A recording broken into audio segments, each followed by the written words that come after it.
दुल्हा बना, हमरा के गोरी दुल्हा बना, दुल्हा बनाओगे दुल्हा बना।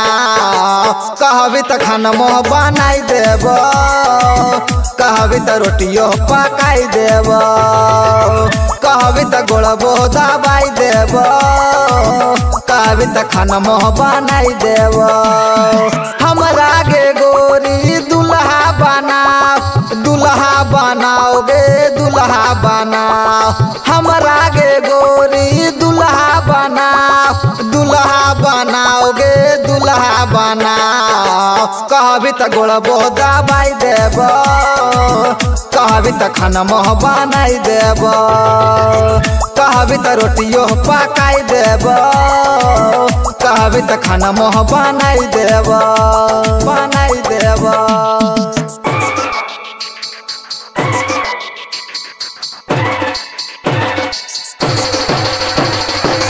कहबी त रोटियो पकाई देब, कहबी त खाना मोह बनाई देब। सुखीपुर बाजार, सुखीपुर बाजार,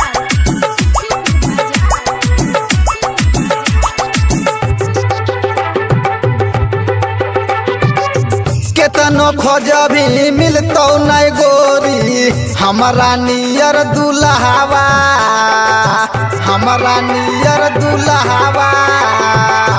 केतनो खोजबी मिलतो नहीं गोरी हमरा नियर दुल्हावा।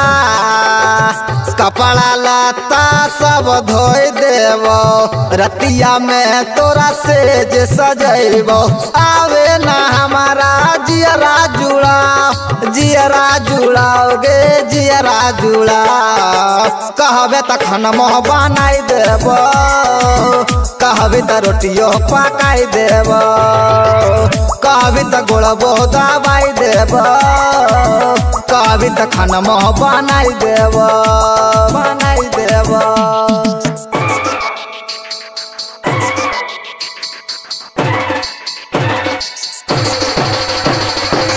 कहबी त रोटियो पकाई देब, कहबी त खाना मोह बनाई देब।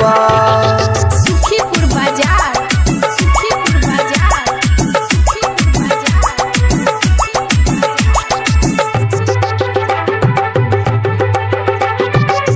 कौनो चीज के कमी नहीं देव, हियो भले गरीब गे, हियो भले गरीब गे। कौनो चीज के कमी नहीं देव, हियो भले गरीब गे। कह रोहित सुनै गे गोरी, अजब गजब के लागै छौ जोरी। बाबा भोला से दुआ मना, दुआ मनाओगे दुआ मनाओ। कहबी त खाना मोह बनाई देब, कहबी त रोटियो पकाई देब, कहबी त गोड़बो दबाई देब, कहबी त रोटियो पकाई देब। अरे सब कर दो अब की चाहिए। Presented by Rana recording studio, Dighi Jamui.